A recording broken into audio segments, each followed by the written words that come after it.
Bonjour à tous, j'espère que vous allez bien. Comme vous avez pu le comprendre, aujourd'hui, nous allons aborder le sujet de la pleine lune de mai, surnommée la lune des fleurs, la lune de l'amour et bien d'autres encore. Avant tout, voici un plan de ce que l'on va aborder comme sujet. En tout premier, pourquoi est-ce qu'on la nomme la lune des fleurs et d'autres noms? En deuxième, nous allons nous intéresser à des détails astronomiques du plus vieux satellite naturel de la Terre. Oui, la Lune est un satellite. En troisième, la signification spirituelle, un peu d'astrologie, de légende et de mythes autour d'elle. Pour finir, en quatrième, comment et où observer cette lune des fleurs. C'est un phénomène magnifique et symbolique, mais au-delà de sa beauté, cette lune porte des significations profondes, à la fois dans les cultures anciennes et dans le ciel lui-même. Elle fait surtout référence à la période de l'année où les fleurs sauvages sont en pleine floraison, en pleine saison printanière.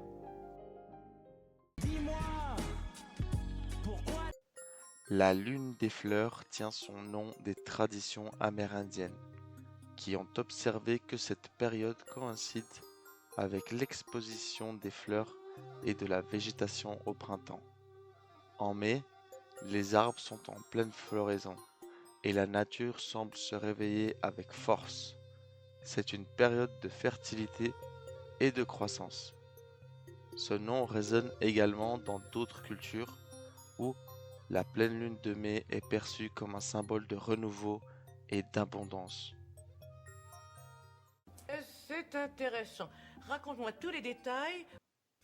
Du point de vue astronomique, la lune des fleurs est une pleine lune qui se produit chaque année en mai, lorsque la Terre se trouve entre le Soleil et la Lune. Elle marque également un point où la Lune est relativement proche de la Terre. Cette pleine Lune, comme d'autres, est un phénomène naturel causé par l'alignement parfait entre notre planète, la Lune et le Soleil. Une caractéristique fascinante de la lune des fleurs en 2025, c'est qu'elle a eu lieu pendant une microlune, ce qui signifie qu'elle est apparue légèrement plus petite et moins brillante que d'habitude, car elle était à son apogée, le point le plus éloigné de la Terre.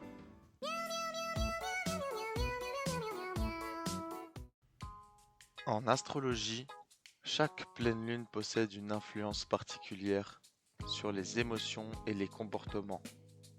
En mai, la lune des fleurs se trouve souvent dans le signe du Scorpion, un signe d'eau décrit comme intense et profond. Cette configuration astrologique peut évoquer une transformation émotionnelle, une période où l'on peut se libérer des vieilles peines ou patterns qui nous freinent. La lune des fleurs invite à une introspection profonde et à la guérison des blessures émotionnelles. C'est un moment idéal pour les rituels de purification, la malédiction ou pour planter des graines de vos inspirations futures. Dans de nombreuses cultures, la pleine lune de mai ont des significations légendaires. Par exemple, chez les Amérindiens, la lune de fleurs était associée à la croissance, à la fertilité et à la prospérité. Les anciens Celtes, quant à eux, célébraient la pleine lune du mois de mai lors du Beltane, une fête marquant le début de l'été, remplie de rituels, de fertilité et de danse autour des feux sacrés. En Grèce antique, cette pleine lune était un moment de dévotion envers Artémis, la déesse de la chasse, de la nature et de la fertilité. It's a beautiful day outside. Birds are singing, flowers are blooming. Même si la lune des fleurs n'est pas une pleine lune particulièrement brillante cette année, elle est toujours magnifique à observer. La meilleure période pour l'admirer est la veille ou le lendemain de l'événement, lorsque la lune est déjà bien visible dans le ciel. Pour une observation optimale, choisissez un endroit dégagé, loin de la pollution lumineuse des villes, munissez-vous de binoculaires ou d'un téléobjectif et vous pourrez admirer la surface lunaire, ses cratères et ses mers.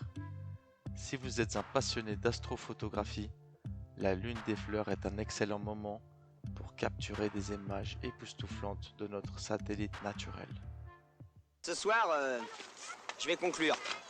La lune des fleurs de mai est bien plus qu'un simple événement astronomique.